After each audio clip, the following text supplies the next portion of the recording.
So this is the 11th lecture in the distinguished series. I welcome one and all for a very, my personal favorite subject. And we are very happy to have Dr. Raman Velayudhan from WHO Geneva, who has agreed and generously consented to, give this talk on the subject of vector control.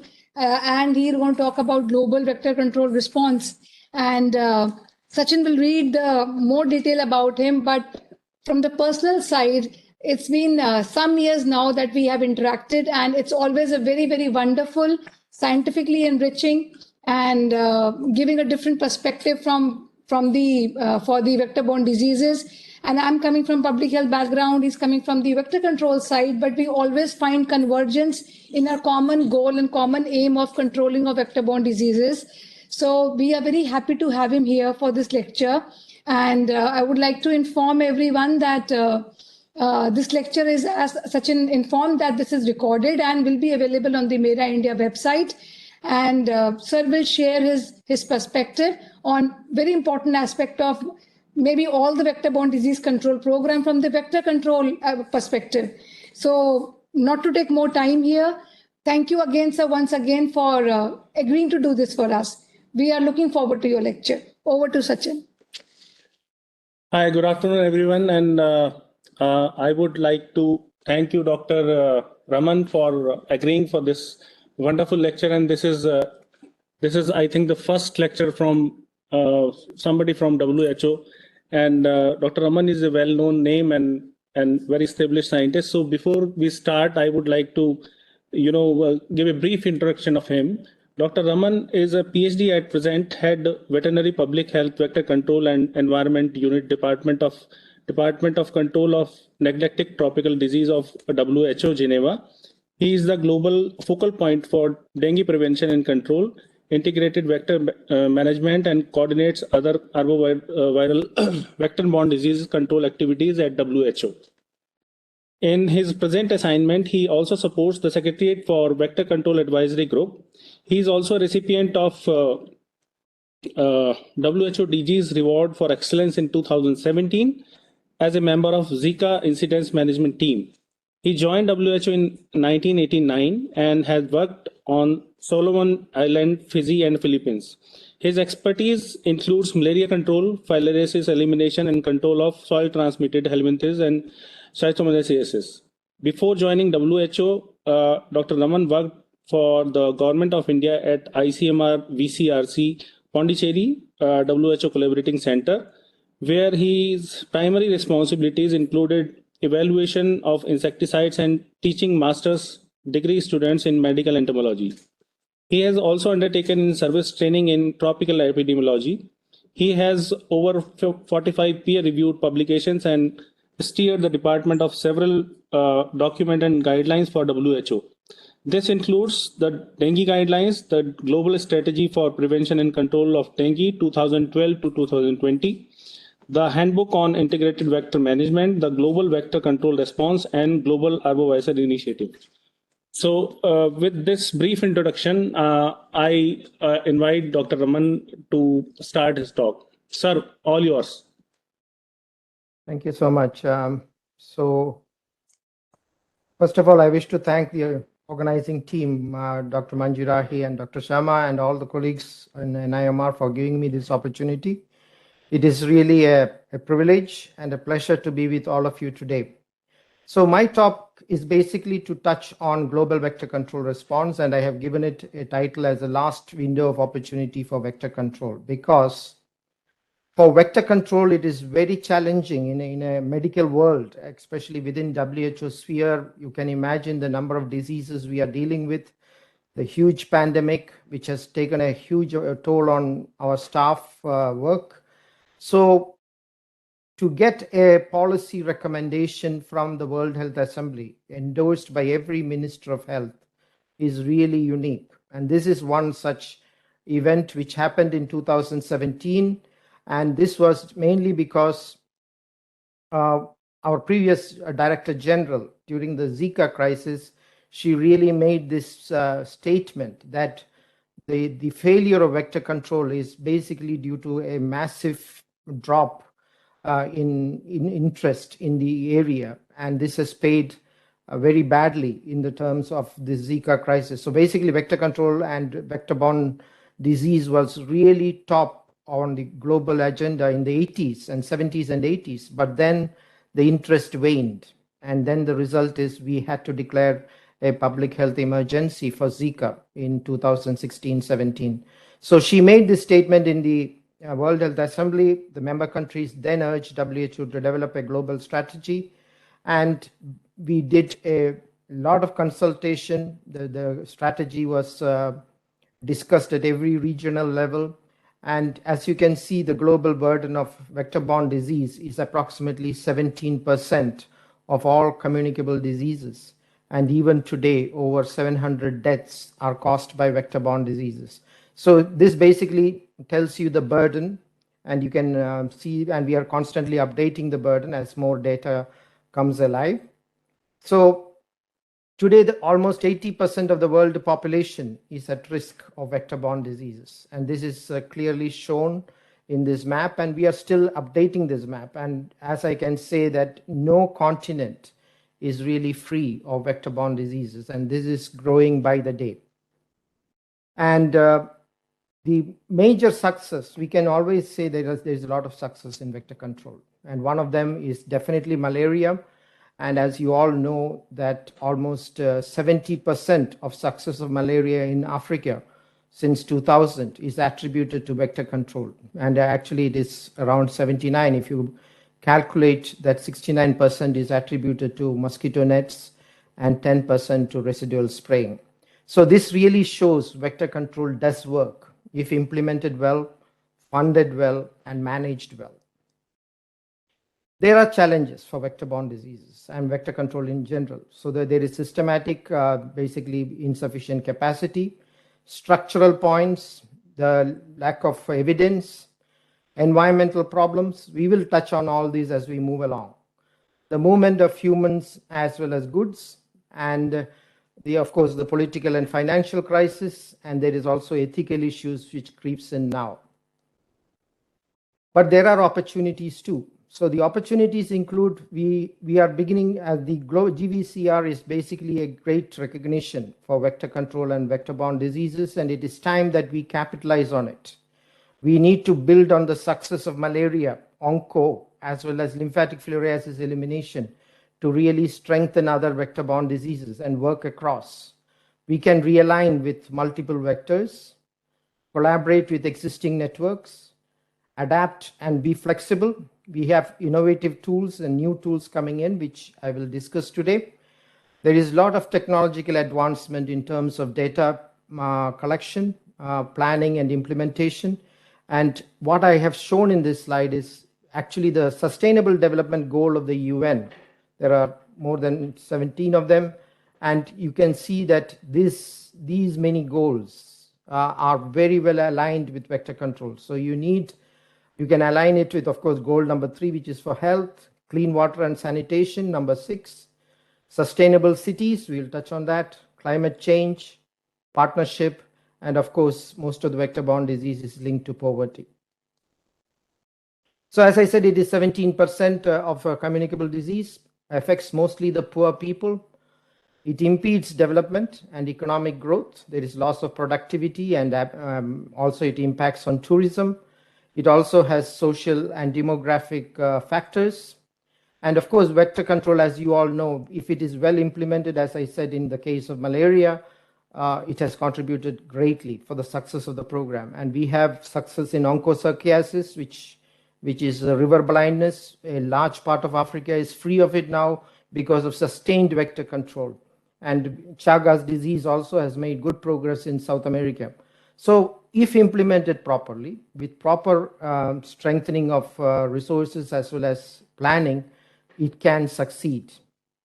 And this global vector control response had a clear vision. We want a world free from human suffering of vector-borne disease, to reduce the burden and threat of vector-borne disease through effective, locally adapted, sustainable vector control.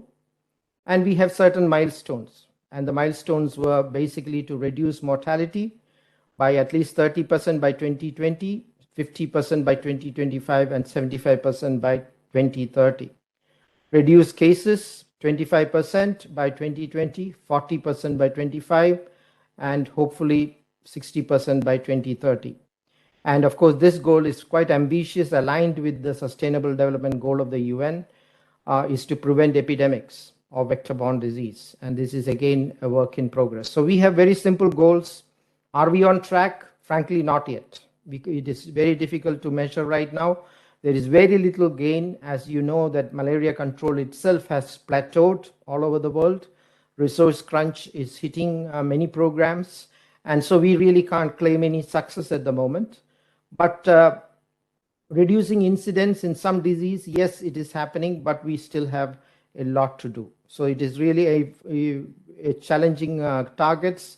And probably by 2025, we may have to revisit some of these targets. So basically, the global vector control response is built on this, we call it a temple, Greek temple. So it is basically to reduce the burden and threat of vector-borne disease through locally adapted, sustainable vector control tools. And it has 4 pillars. The first one is to strengthen inter and intra-sectoral collaboration, engage and mobilize communities, enhance vector surveillance, monitoring and evaluation of interventions, and scale up and integrate new tools as and when available. So these are quite simple, straightforward activities or pillars. And then the foundations are to enhance vector control capacity and capability, increase basic and applied research. Now, I know in the case of capacity, I have gone through the lecture given by Dr. Ashwani Kumar a few weeks ago, which covers most of it, most of the points in terms of capacity building, and that is very apt for any situation. We really have a huge challenge in terms of capacity building. The enabling factors are, of course, country leadership. We need proper advocacy, resource mobilization, and wherever possible, partner coordination. And this is more regulatory policy and normative support, which is part of WHO's mandate. And we are trying our very best to scale up on that. Climate change, you all know, is a huge issue. And climate change is gathering pace now. And we will have more and more problems linked to climate change and displacement of people, movement of things happen, the greater urbanization, all this will happen due to climate change. So the effect of weather patterns will be grave. The other issue is also, you may be already well known with this problem, that one of the well-known vectors in India, the Anopheles stephensi, urban malaria vector, has managed to invade the Horn of Africa and is actually spreading all over Africa. So there was a major outbreak of malaria in Djibouti, and so this was later attributed to stephensi, which people were completely unaware of. It is present in Sudan, Somalia, Yemen, and actually this continues. So that map is still evolving because more and more countries are saying there is this new invasive species. So this really highlights the value of GVCR, because if you do not have a proper vector surveillance, you will not know what is in your backyard. And unless or until countries have got a surveillance system across all vectors, we will not know who is new in our neighborhood. For example, Aedes aegypti, or the vector of dengue, has spread from less than half a dozen countries before 1960s and 70s to now 130 countries. How did it go? Are we monitoring its spread? The answer is really no. So this is why the global vector control response lays a huge emphasis on vector surveillance. And we really need to up our capability on surveillance of vectors, be it of any disease. So this is an example. What happens if we do not do a surveillance? And this Djibouti outbreak was an eye-opener, but actually the vector was there even before 2012. We didn't know about it. So the other issue which we need to touch also is the growing pressure of urbanization. Today, almost more than 55% of the world population lives in urban areas. 40% of them are in poor housing and poor settlements. Many urban centers are poorly designed and planned. Urbanization also leads to obesity. There is huge air pollution problem, and 1/3 of the global urban population does not have proper sanitation and to some degree the water supply. And the cities, the temperature will increase by around 3 to 5 degrees with as more and more people get packed, as well as climate change. And under these circumstances, as I said earlier, the vectors will increase. And it is just not Aedes. As I showed you, Anopheles is invading more and more urban centers, and we really need to think. Now, why we are focusing on urban centers? Because in the next 10 to 15 years, almost 70% of the world population will be in urban centers. The urbanization is going to jump up significantly, especially in Africa. Large number of new urban pockets are expanding, more housing. And so if this is not properly addressed, we will end up with a huge problem in cities. The second issue with city is, if a disease outbreak takes place in a city, then larger populations are affected. It's not like a rural area. The population is huge. So any small disease outbreak, you can imagine what happened in the case of a pandemic. A few infection, it spreads fast like wildfire, and then you flood the hospitals. So this is possible with vector-borne diseases as well. And as you know, dengue is a classic example. We have many countries where waves of dengue have really packed hospitals. The other problem linked to what the climate change is what is called water stress. There will be large parts of the world where there will be acute shortage of water.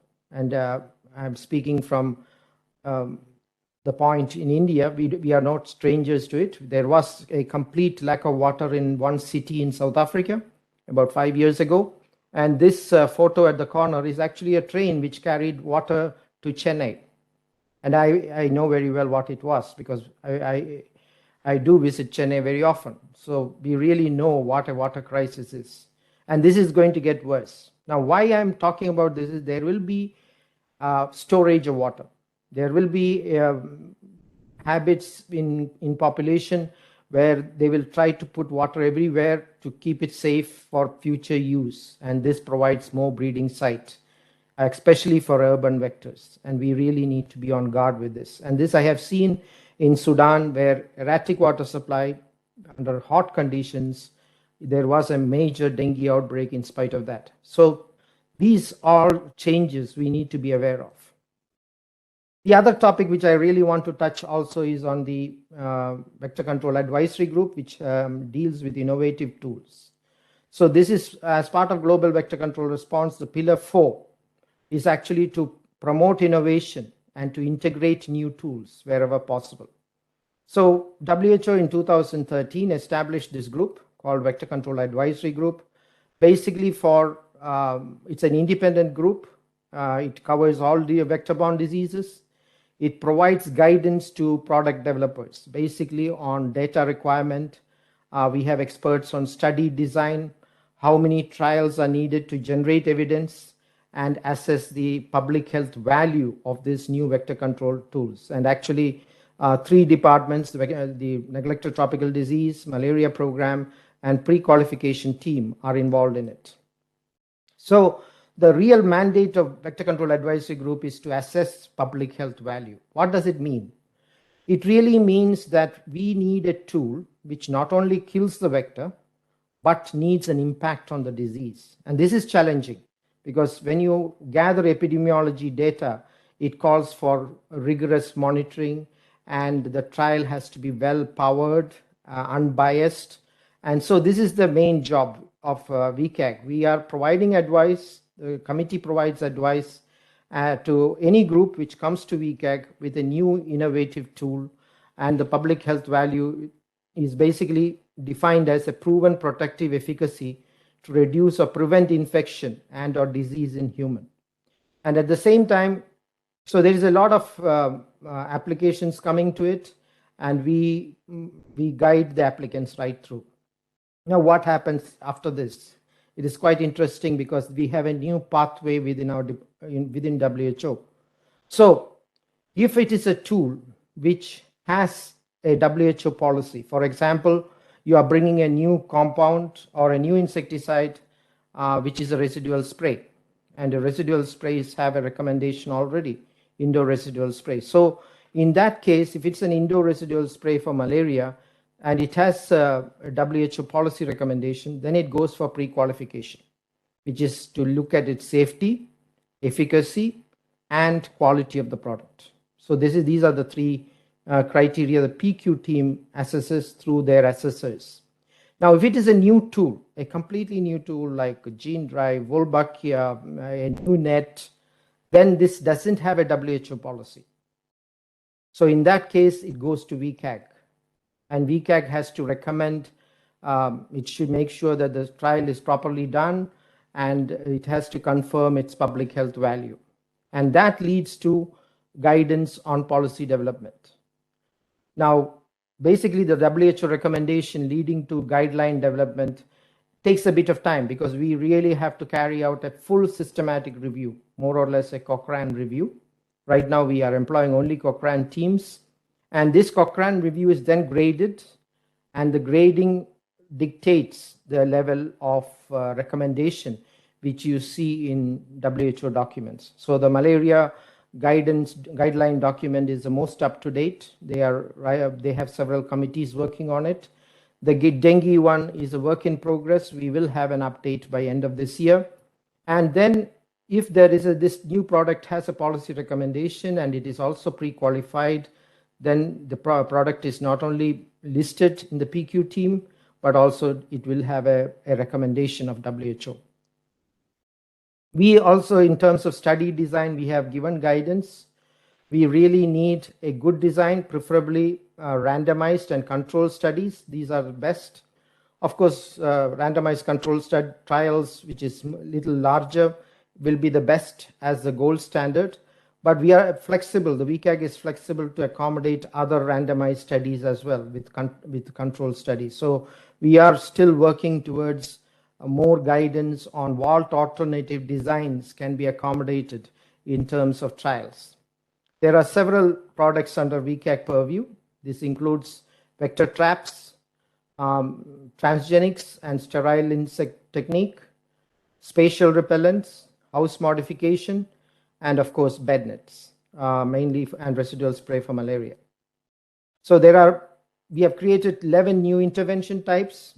17 of them are first-in-class products, and 66% of them are doing a P trial at the moment. Majority of them are for malaria, 5 for Aedes, and 2 for leishmaniasis.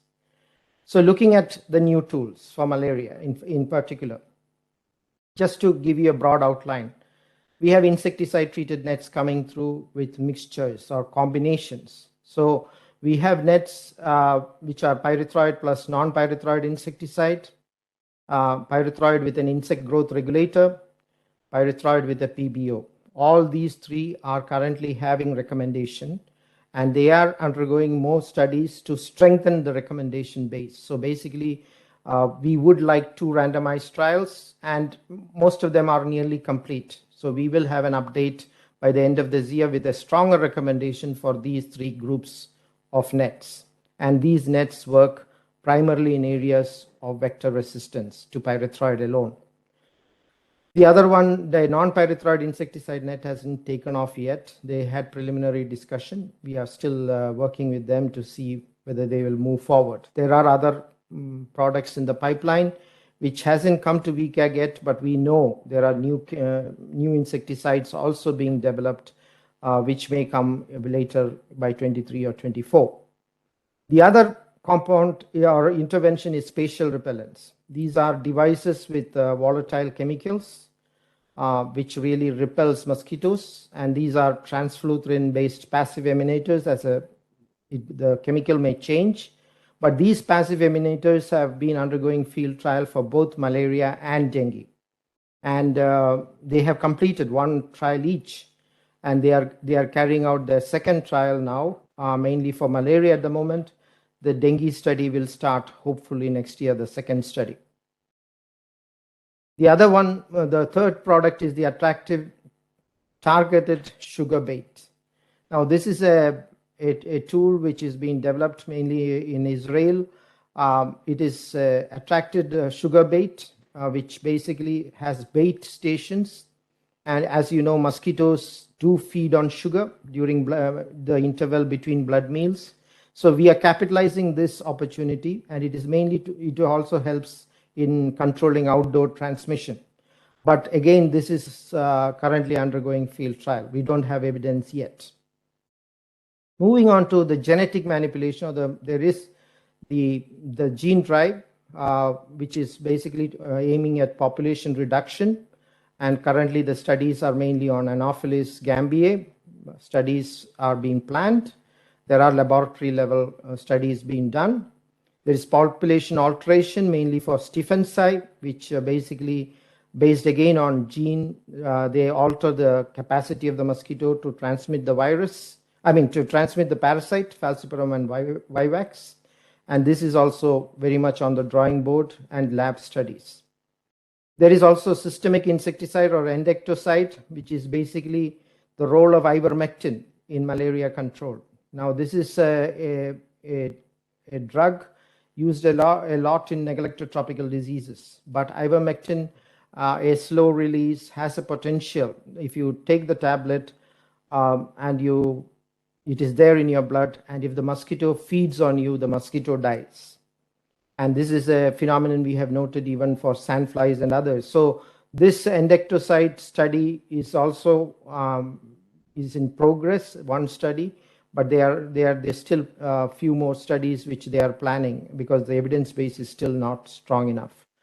House modification is the other one, which is basically to make sure that we have lethal house lures, or even they call it eave tubes, which are basically a tube at the roof where you have circulation of air. And if those tubes are applied with an insecticide, especially a netting, then it also kills mosquitoes. This is also undergoing field trial. So these are the novel tools currently available for malaria at the moment. A lot of studies are in progress, and I think we are looking forward in the next 2 to 3 years, we will have many of them in use, and we really hope this will tackle the threat of resistance as well as the growing problem of reducing malaria, because as I said earlier, it has plateaued in the recent years. On dengue, again, we have more or less an interesting array of tools.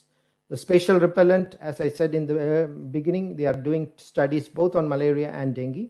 There is already a published paper of their study in Peru for dengue, which really shows a reduction of 37% in case of the disease, which is significant. And they are currently going in for a second study. The vector traps are promising. There are several traps, but what we are, from WHO point of view, we really hope that some of these traps would also be very good surveillance tool. As I said, vector surveillance is a key, and we really need better traps.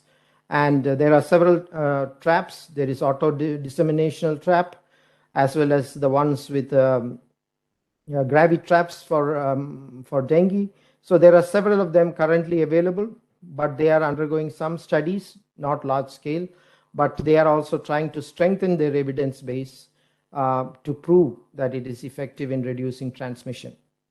The sterile insect technique is basically from the International Atomic Energy Agency, where they do sterilize the males and release them into the population, and it leads to population suppression. They have been doing studies in several countries, and they are going to expand it for more evidence base for public health value. So we are constantly in touch with IAEA, and there are groups working on it.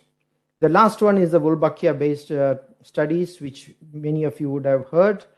Wolbachia-infected Aedes population can reduce the transmission, and one study in Yogyakarta has really shown an almost 77% reduction in dengue transmission, which is quite significant. They are also doing more studies in few other countries. For leishmaniasis, we have peridomestic residual spray undergoing studies. Systemic, again, the endectocide, similar to malaria, is also being used for leishmania. Some studies have been done in Bihar, but again, this hasn't come up with more evidence. So these are all various new tools we have for other vector-borne diseases, which are current. So just to touch on spatial repellents, this is undergoing studies in Indonesia and Africa for malaria, Peru, and probably Sri Lanka for dengue. And this is a very simple device which emanates the vapor of this insecticide in a very slow manner, that it can be effective in a room for 2 to 3 months. And this is what they intend to produce. And there are companies who are interested in it. And this spatial repellent could play a role in disease prevention. The second one I told you is the vector trap. There are several of them. The auto dissemination device both controls both adult and immature vectors, and this can be used for both Anopheles as well as Aedes. But again, we need better evidence. Right now, a lot of emphasis is on Aedes mosquitoes. There was a study in Puerto Rico which showed that if we can keep 3 traps per house in a Puerto Rican environment, it can control disease transmission. Microbial manipulation, I told you about Wolbachia, and this is there are several large-scale studies currently in progress. One randomized study was completed in Indonesia, and we hope we can come up with a good recommendation for dengue, Zika, and chikungunya, because this controls Aedes mosquitoes.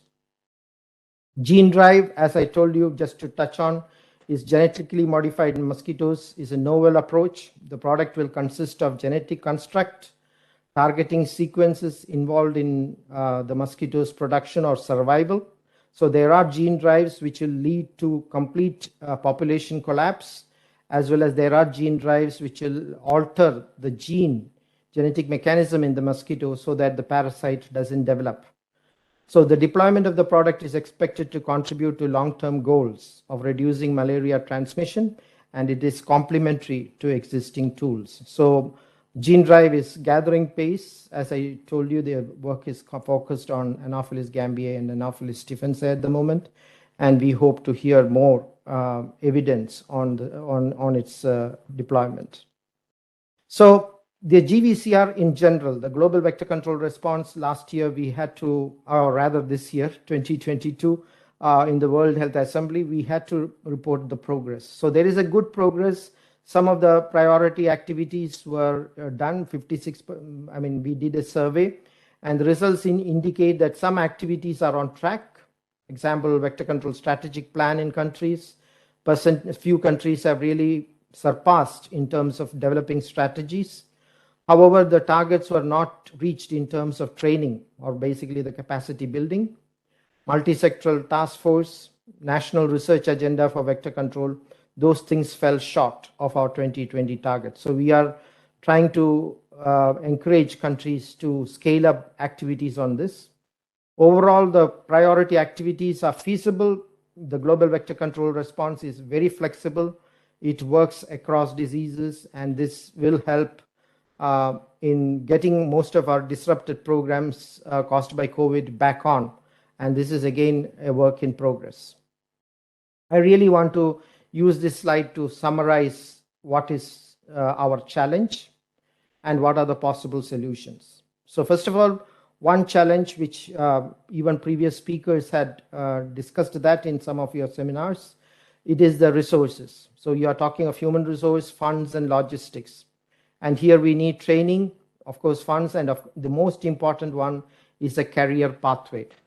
And for this, we need to, for training purpose, we need to see all possible avenues. Vector control and entomology should be taught even in other courses like masters in epidemiology, master in public health, or even a module in a school of medicine. It should be taught.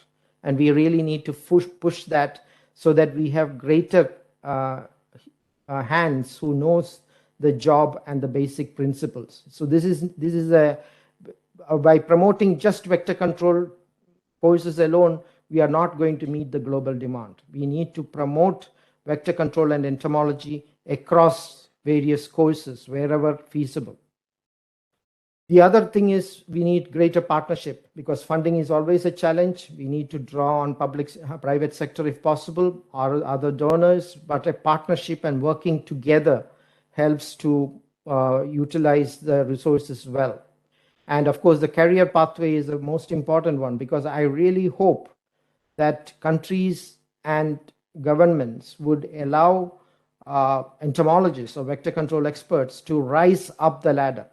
So, for example, in few countries in the Pacific region where I worked earlier, a vector control officer or an entomologist can become the director of the malaria program. And he can even become a secretary of health. That is the progression. If you are aiming high, it is achievable. But it is not the case in every country.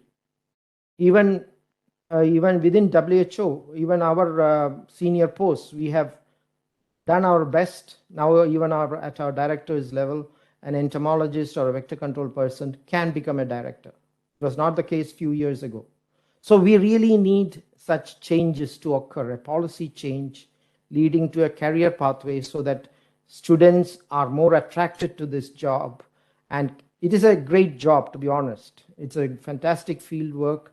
Vector control, the moment we talk about mosquitoes, their life cycle, people are quite excited about it. There is a lot of things to do, a lot of things to move on, but we really need a progression, and the career path has to be set. And this senior people in the government has to work to make sure there is a clear career path.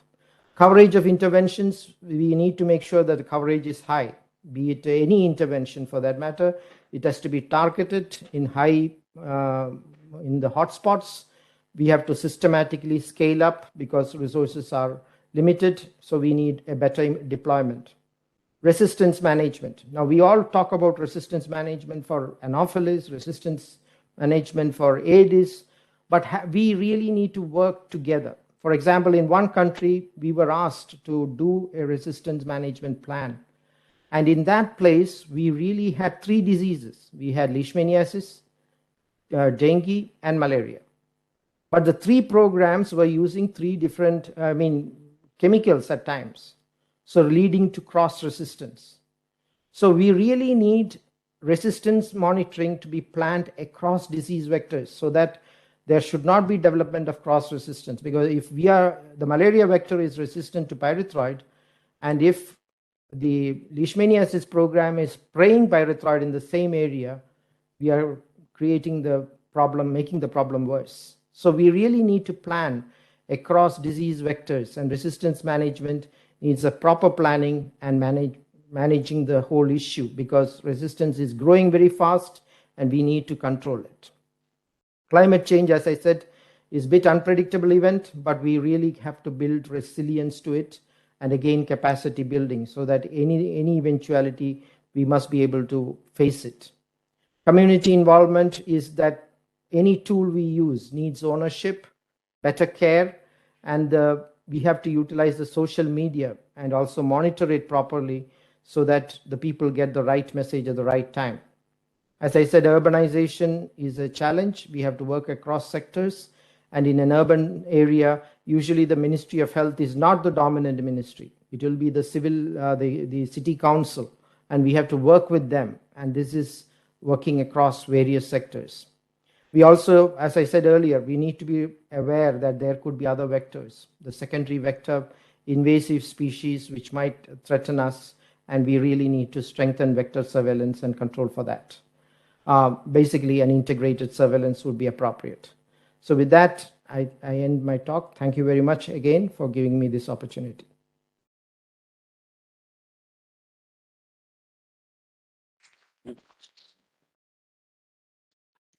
Thank you so much, Dr. Raman. So this was really, really wonderful. And you touched upon almost whatever I used to think is a mix again of public health, and very wonderful talk. It has really left me in a trance. I have written my questions and many more which are in my mind, but I won't take all the time. But Sachin, how do you want the question answer? So can we take questions now from the audience? And sure, please go ahead. Would you like to start with some questions? So can I begin with my question? And there are several on the chat.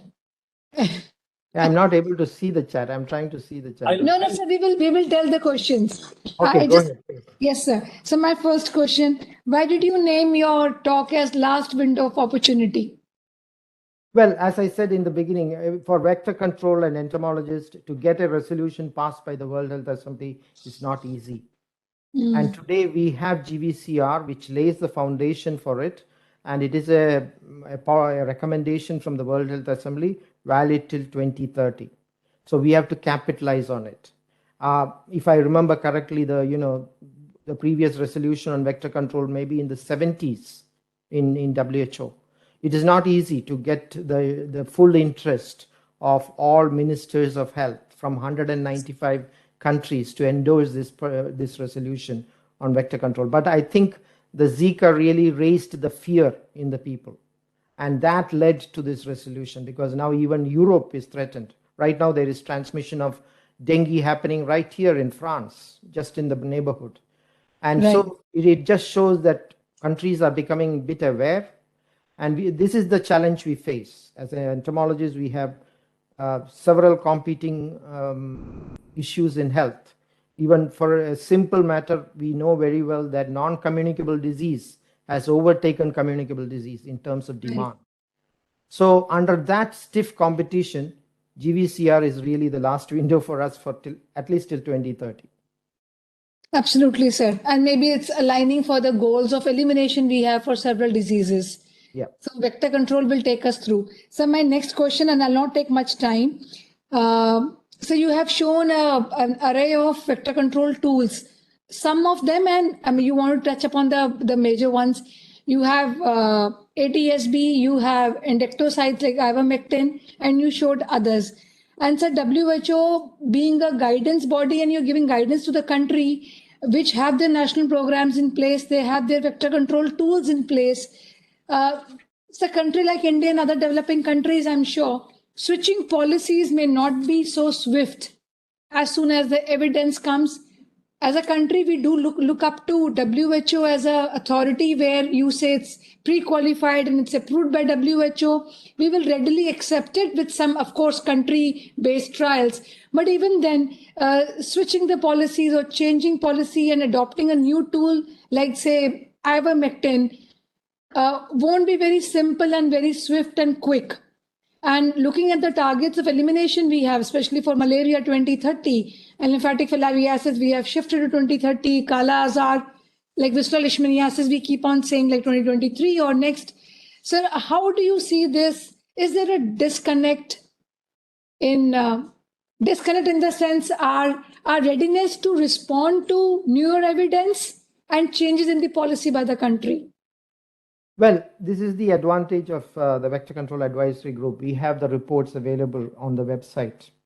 Now, before a WHO recommendation can be made, you need to put yourself in our situation, because we cannot make a mistake. And if we make a mistake, it will be significant impact. So whatever recommendation we give has to be sound, has to be evidence-based with the different studies showing its impact in geographic areas.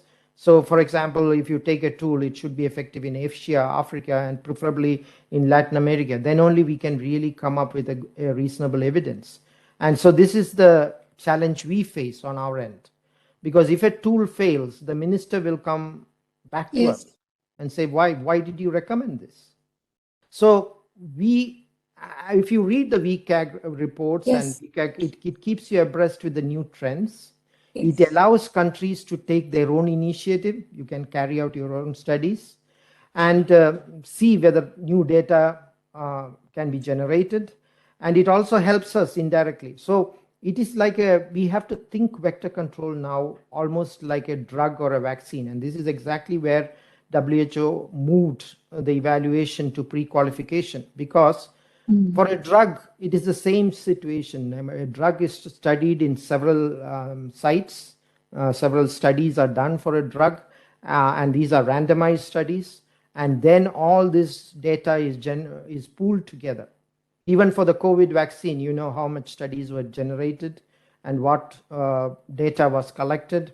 And then based on that, a recommendation is done. So this is exactly the path vector control has to take. So VCAG is quite open. We are showing you exactly what are the tools currently under evaluation. We need more data, and we are prepared to give recommendation if we feel the data is strong. And of course, if for mosquito nets, there is really adequate funding to some degree for randomized control studies. So that has helped those mosquito nets to carry out 2 randomized control studies, which is quite good. And this is exactly helping us to make the recommendation more strong. So this is the approach we are taking, and we are trying to bring the disconnect to the minimum possible, because we need more data, and WHO depends on data and evidence. If a tool fails in another country, for example, there is a new mosquito, or based on any new technology we are releasing, and then this mosquito is sensitive to temperature and it suddenly dies in that new area, then the people who have invested in it are going to question us. So we really need to be comprehensive in our data gathering and make the recommendation in that way. So this is Yes. the challenge. So totally. So I never doubted that, yes, disconnect, I didn't mean it that way, that of course, yes, with all the robustness and checks and balances of quality, VCAG is going to approve or, talk positively about any new vector control tool. I was also hinting at a country's receptiveness to adopt changes at a country level. Like we're talking about resistance management, but to adopt a new molecule for IRS or adopting a next generation line, it takes time for countries like India. So we need to generate our own evidence, which will again take years, even though we have sufficient evidence at the global level approved by WHO that this particular next generation line works. But India takes some certain amount of course, we need trials on our own indigenous people, and indigenous means our own native data we need to generate for the national program policymakers to adopt it. So, having said that, there are many more questions, but I won't eat up any other people's time. So they are very excited. Chats are there. I'll leave the house to Sachin and his team to manage the questions, sir, and from the audience. Thank you so much, sir. Thank you. Okay, so there is a question. I would like to continue on ivermectin. So it is there. Ivermectin can kill mosquitoes. So could you please highlight the use of ivermectin in LF, if this can bring down the Culex population? There is ivermectin is being used for LF as part of mass drug administration in parts of Africa for LF. So this is as part of MDA. So it's not to kill the Culex mosquito. Now, the reason ivermectin is being studied, we need to be very clear. Ivermectin is used for treatment, mainly for treatment as well as prevention. To kill the parasite more of, for example, in onchocerciasis, as well as in the case of lymphatic filariasis in Africa. Now, why ivermectin is used in Africa is because ivermectin is donated to WHO just for use in Africa. And in Asia, in India, it is more DEC, which is used in parallel. Now, many years ago, to be honest, somewhere in 1990s, when I was in Solomon Islands, there was a group of research students who came from Australia, and they were treating scabies with ivermectin, and it's a very good drug for scabies. And they were treating the villagers for scabies, because scabies is very common in Solomons. And one fine day, they came running to us and said, "Look, those houses are full of dead mosquitoes." And we were completely surprised. We just went and we saw that all the local Anopheles forauti was dead in the house. And so we knew, okay, these mosquitoes have come to bite these people. And these people had a high dose of ivermectin because they're taking the tablet for 3 days. And that killed these mosquitoes. So this was the basis on which this is being now tested for malaria, where we hope that it will play a role in pockets of malaria where transmission is hard to control, or the last mile, especially when we reach the last mile, we can use ivermectin potentially. But again, as I said, there is no evidence yet. There are few studies which show similar impact. But the challenge is, if we are going to do that, this ivermectin has to be a slow release formulation. So it should remain in the blood for a period of 14 days or so. So there is a lot of work done both from the pharmacy side as well as from the clinical side to see whether this is feasible, will community accept it, all this remains to be seen. So basically this is where the vector side, vector control of malaria is. They want to kill those last positive cases of vectors who are flying around when we are aiming for zero transmission. So this is one problem. But having said that, the neglected tropical disease part, we are also worried whether ivermectin resistance will come in for the parasite for which we treat. So there is a lot of ifs and buts. So we need to distinguish. Ivermectin for malaria control is basically to kill the vector as a slow release formulation. For LF and onco, it is a treatment and as a part of mass drug administration. And sir, in continuation, there is another question. Are there any reports of ivermectin resistance and cross-resistance evidences? Well, they're not strong reports, but there are stray examples, but these are not very strong yet. As I said, our neglected tropical disease colleagues are worried about it, and they are looking more into that. Okay. I can see Dr. Ashwani Kumar raise his hand. Sir, please. Yeah, so first of all, thank you, MERA, for organizing this wonderful talk. And Dr. Raman, this was a very fascinating, overview of the GVCR and also what needs to be done and what are the challenges and opportunities. And also the VCAG story and the PQ, what PQ is doing.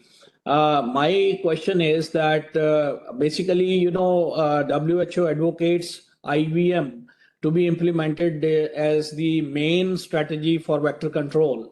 And, in the spirit of what WHO advocates, our national program also has an IVM module and encourages states to implement IVM.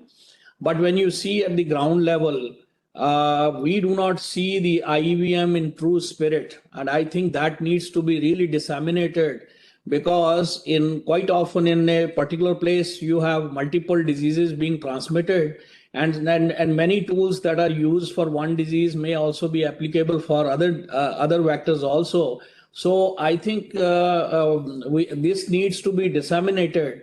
And, next month, CRO has a, IVM workshop in VCRC, and that's a very welcome step. And I think we should do more of these workshops. Not only in one institute, maybe throughout the country, we should have multiple and emphasize in different situations where different tools can be brought in and could be used in synergy in the true spirit of IVM.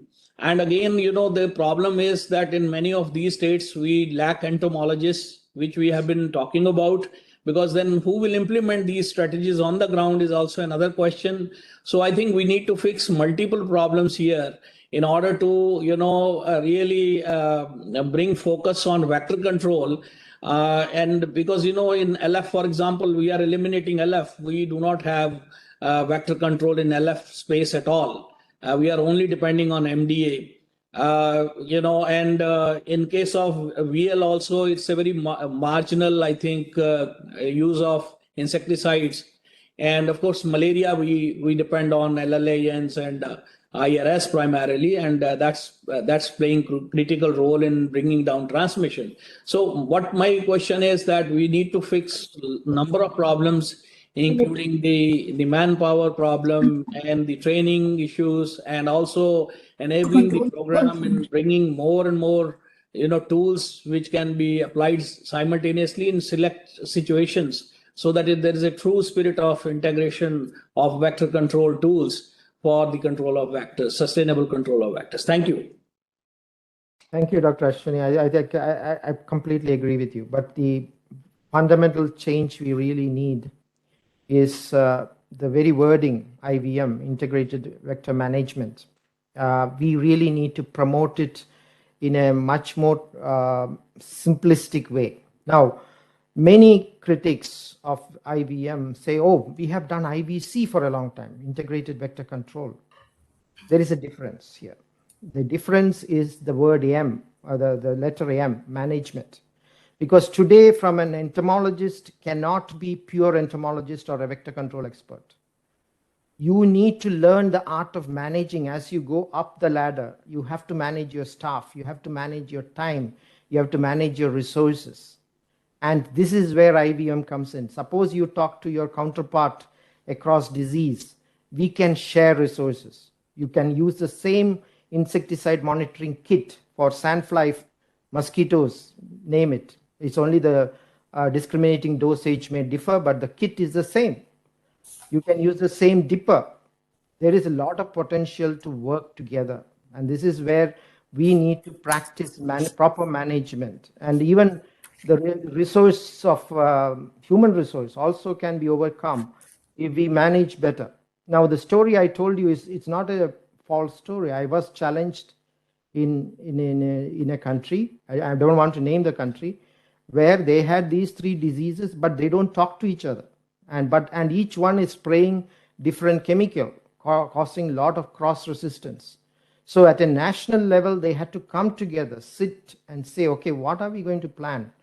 What will you spray for the next 3 years, each program wise, so that you don't overdo. And then, of course, we have another hidden problem. The problem is the usage of insecticide in agriculture.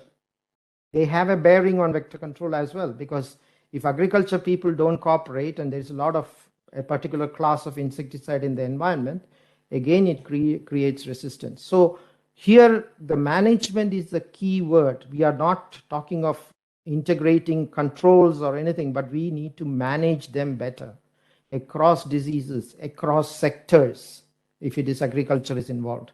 So yeah, I fully agree with you. It would be great if we can get more success stories of IVM being implemented. We are getting a few case studies, but we still need much more, especially from a country like India. It is quite easy to really work across, try to do the task, and yeah, over to you. Yeah. Thank you. Okay, so I can see Dr. Kalpana Barua has some question. Yes, Kalpana. Yes, madam, please. Go ahead.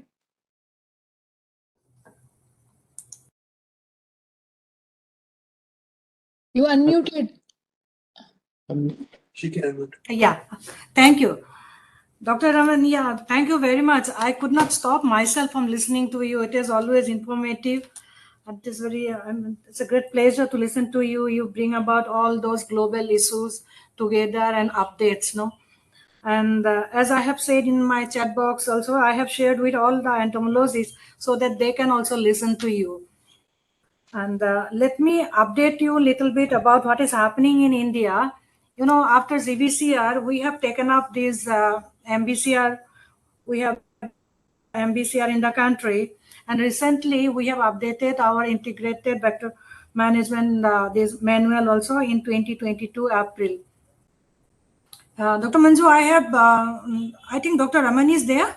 Yes, Yeah. yes. Okay, Dr. Raman, you are there. Okay. So, and we had 3 trainings for the entomologists.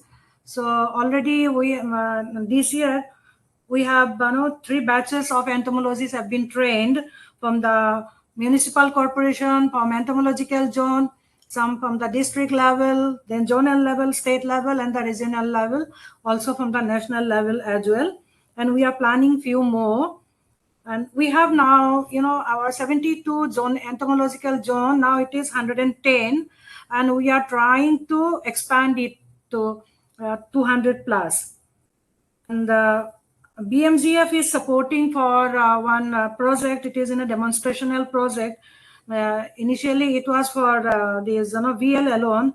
Now it is integrated for all these vector-borne diseases. They are also implementing in another 18 zones. And for the first time in the country, this corporate sector has come forward to help us for IVM. So under that, we got some manpower also. One technical support unit is established, because program is always struggling for this human resource. So this is also a good thing that under that project also we got one entomologist. Then this CSR project also we got 2 person. One is entomologist, one is M&E person. So we are trying to build up this capacity bit by bit. But yeah, you have rightly said the career path probably is a big challenge, and people are struggling to get these entomologists. Dr. Ashwini Kumari is training people. Maybe this year 20 persons will come out. So like that, the country has to wait for a long time to get all these entomologists. They have to cater to the need of all the states. But I'm sure that after maybe within 2-3 years, we'll be having sufficient number of entomologists here. And for the newer molecule, I think we need to see for certain newer molecules. For IRS also, we have these limited options, and the resistance issue is really coming up. With ICMR, we are trying to study this insecticide resistance monitoring. So if it happens that DDT is already resistant and we have already stopped the use of DDT, this year was the last procurement year. So you can say that India next year we can proudly say that India has phased out DDT. So the next molecule, the demand for malathion is not there. People, resistance is there for malathion IRS. Then SP we are using in LLIN also. So if resistance is developed, what is next? So as Dr. Manju has said, that question all remains there, and we need to answer for that. So ATSB is also a new product which is coming up, and probably if it is approved from the this WHO, this your guidance document comes probably in India also sometime we can think of. Of course, NIMR is very much interested for ATSB. When I was in the part of the VCAC, that time also I have gone through many of their study documents, but it is not yet approved. There are many molecules in the pipeline, but till it comes, probably with the existing one only we need to use. And we look forward for WHO or its guidance on many of these newer these vector control tools. And you have rightly said, in country we are having our own guidelines. We have to follow to that. But WHO guideline, there's your guidance document always, it makes the path bit smoothen, so that we can say that this particular particular product has been approved by WHO. So adopting under the program, it becomes much easier. Thank you. Over to you, Dr. Raman and Dr. Manju. Thank you very much. I think a few points you really touch. Yes, I really don't want to overemphasize the importance of career pathway, because it is good to train entomologists, but if they are frustrated after a few years, then you are going to lose them. I can give you a classic example. When I was in Mahidol University, they train about 15 to 20 entomologists every year. And the interesting thing is, by the time the first year is a general entomology, and later they specialize into various streams. By the time they finish the first year, almost 75% of them get employed in the agriculture sector. And what remains is a very few who are interested in medical entomology, because there is a lack of career pathway. We really need to address that. And I know you can do it at a government level. And in India, especially, I know the parallel stream in Indian Council of Agriculture Research, your ICMR is also doing similar things. We really need to emphasize that more. So train entomologists, make sure they are employed in a better way, rotate them around, make sure that there is a career pathway. And without that, we will lose them, because they are bright students. And this is something which frustrates all of us here. And to be honest, we struggle to get entomologists into WHO of quality, irrespective of wherever they come from. We really want field entomologists, but we don't get them anyway. So these are the challenges we really face, because there is the issue of quality, good experience, field experience, and this can come only if you have adequate career pathway. Now, in the chat, I noticed about larviciding. Larviciding is being promoted in parts of Africa where the breeding sites are clearly identified, and we can go for larvicides or mosquito using fishes. But again, the evidence base is still weak. There are parts of our Mediterranean region where few countries had used fishes to eliminate mosquito breeding.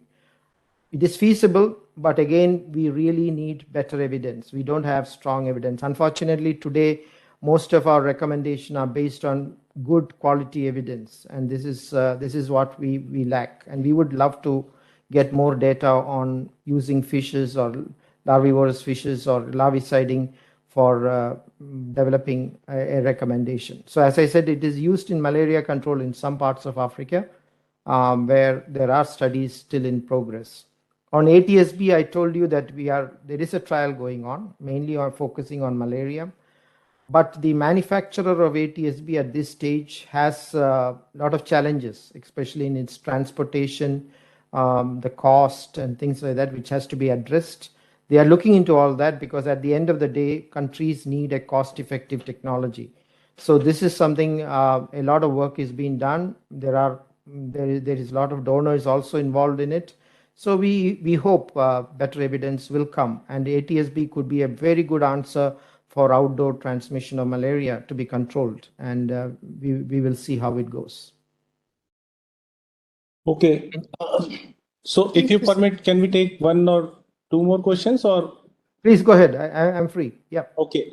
So this is as per entomological survey evidence for sandfly in West Bengal, India. We found a large number of density of vectors still remains in outside. Outdoor control of vector may be highly required. For that purpose, what would be the guidance from you?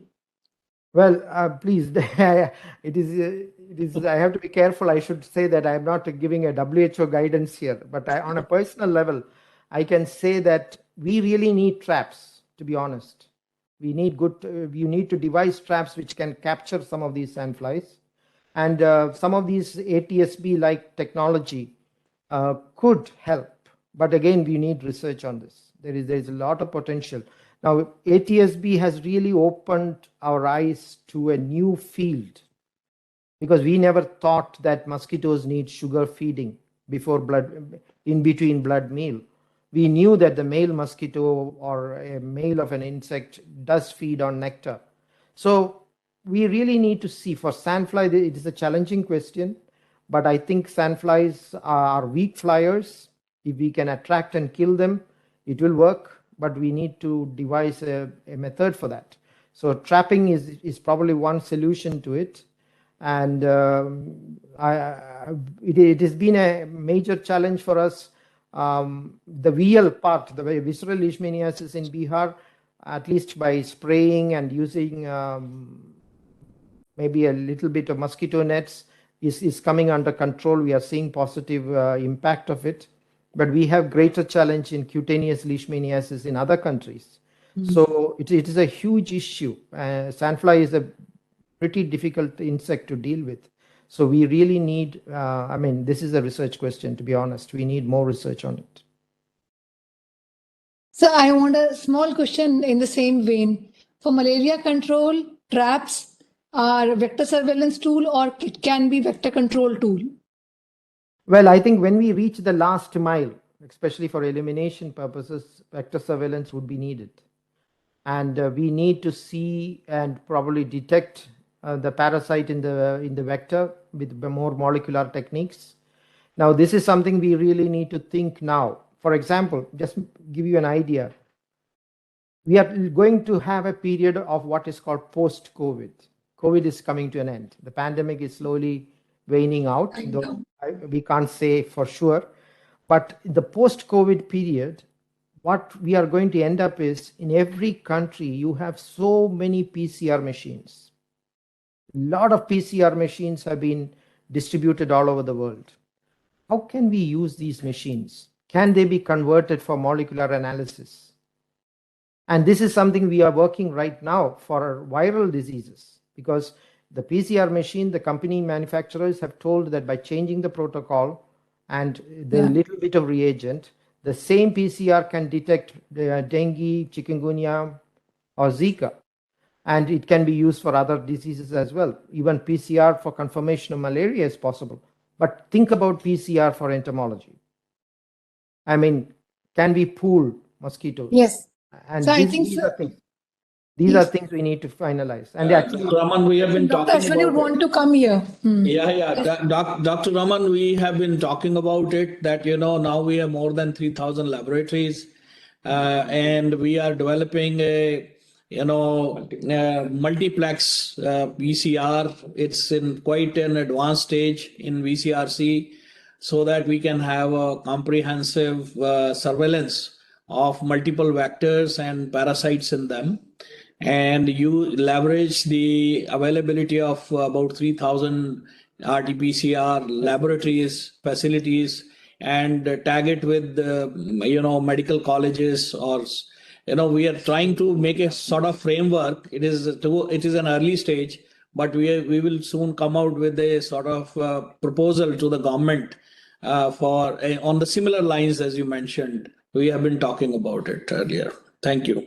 Thank you so much. Actually, if you are doing something on for the entomology, basically detecting the virus or the parasite in the mosquito, especially, we would be very much interested to basically develop a manual on it.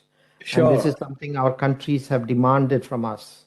Okay. So we will keep that in mind, and we will definitely contact you, Dr. Raman, as it is ready and tested on the ground. Okay. Thank you, sir. Thank you. Thank you so much. It's really nice to see the students, the first and second year. I think it's VCRC students. Yeah, I mean, it's always a pleasure to see so many students. Thank you. Yes. So we have a question from here, from the go student. ahead. Yes. Dr. Raman, namaskar. Myself, Dr. Dixit, working on mosquito biology, basically. I would say we have more work on the laboratory based. And the current discussion on the vector control. So with your recommendation, what you will suggest, because in India particularly, we should have some more focus on basic biology also parallelly, because the resistance problem and other many problems are there. And more importantly, current evidence suggests that particular genomic study, proteomic study, there is huge variation among the local vectors. Even we genotype as from one locality to another level, same species have a variation. So possibly one of the reason, and then there is a multiple species. Like Kulisi faces A, B, C, D sibling species, and they have an incompatibility in, or maybe you can say the biologies are different. So would you recommend that we should also focus the basic biology research to carry forward to do the innovation, which can be used for the sustenance of the long-term solutions? Because it is very poor, and I have not heard about the details in these discussions. So I agree that there is a lot of potential for doing basic biology research and seeing which of these tools can be carried forward. So let me be very clear. When we reach the last mile in the case of elimination program, you will be faced with many challenges, because there will be breeding in various areas where control is difficult. And there, naturally, these sort of information derived from basic biology would help in controlling those breeding sites. And this needs to be thought about right now, because as you move towards elimination, you can't wait. We can't make the mistake which some programs are already making. For example, we have the elimination of guinea worm, which should have been achieved 5 years ago, but we couldn't achieve it because at the last minute, we saw that guinea worm also breeds in dogs. And so we have a whole pool of challenge in a few countries where dog is also carrying the same guinea worm, which opens a completely new spectrum of managing the elimination program. So the same way, we will come up with these challenges as we reach the last mile. We will have hotspots with unique breeding, unique challenges, maybe different siblings contributing. How are you going to deal with them? So here, the traditional interventions may not work, like outdoor transmission. Even Africa there is grappling with the challenge of outdoor transmission. So we really need tools, and these tools can only come from basic research. And so I am not underplaying basic research at all. The basic research will contribute a lot to the success of our program. Yeah, one of the comment in this regard continuation, definitely we should have some specific definition for the entomologist, public health entomologist, and medical entomologist, and special vector biologist. If you think that like a career path from senior, so we should have also vector biologist, which have a link between these. Do you feel we should have some specialization? Well, the question is, do we really need that sort of definition? Because it is better to have a little broader, like what VCRC has done. Public health entomology makes a lot of sense, to be honest. It gives a broad spectrum and broad diversity, because adding public health has value to it. So the issue is, do we need to go narrow? We see many advertisements outside that they ask a vector biologist. So that's the question here we have no answer. Well, I think we need to change that definition a bit. And this is again a policy issue. So they may take that advertisement from 50 years ago and re-advertise it, but things have changed. Okay, so Thank you. okay, so Dr. Raman, with your permission, last question from my side. You highlighted climate change, which is a hot topic and unpredictable event, is a new and potential challenge. Could you please highlight future planning to overcome with this in terms of vector control? Well, we have started a whole office on urban health. And this team is working across various sectors to see. Actually, on the 31st of October is the World City Day, and there is going to be a few webinars during that day, which highlights also the work. Again, we are fighting for our space, to be honest. Now, one area we have just ended discussion is at the Commonwealth level. WHO and the Commonwealth have agreed to work together. We have a memorandum of agreement. And the Commonwealth Secretariat has got a paper signed by the mayors of more than 600 cities of the Commonwealth committing to vector control in cities. Now, if they are committed in paper, can we move that to implementation? And this is where we are working. We are having a few projects, like we have a project in Dhaka in Bangladesh, where we are trying to involve multi-sectoral involvement, focusing on the capital city. So we really need to compete in an urban space. As I said, the problem is we have multiple players. We have health, we have the city council and the mayor's office, and also other private sectors involved. We have to bring them together and work together in a very transparent way. And how you do that depends on resources and proper planning. Now, in places where it has worked, we have few places in Brazil, and of course the classic case of Singapore. The issue is there is money for vector control given to each of these partners. So don't think that all the partners need to come to the Ministry of Health to take the money. No, they have separate allocations from the central funding. And if that has to be done, it has to be a policy change. So the national government has to say, okay, this is the resources purely for vector control. And this has to be managed, for example, vector control in schools. It has to be managed by Ministry of Education. And they have money for it. So when we bring all these resources together, it clicks. It takes time. It's not overnight, you cannot do it. You may have one or two partners to begin with, and then you expand. So the urban topic is very important because, let us see how well we can design new urban centers. We are talking about cities free of mosquitoes. In China, there is a campaign like that. They want to get cities free of mosquitoes. can we do that sort of approach, and will we have the resources for it? So this is there's a lot to do, lot to think. Tough one, sir. Okay, so in interest of time, we would like to thank you, sir, for your time. And we understand you have a very busy schedule, but still you accepted our request. So this is thank you from entire NMR team and MERA-India team, and from the audience. Thank you very much. We would like to conclude the session here. Thank you very much, sir. And so one more request, if there are more questions in the chat box, we will Email email it to you me. some Sure. of them, so which you find pertinent and interesting enough, you can reply to some of these. Sure, A definitely. personal thank you to you for doing this for us. Thank you very so much. much.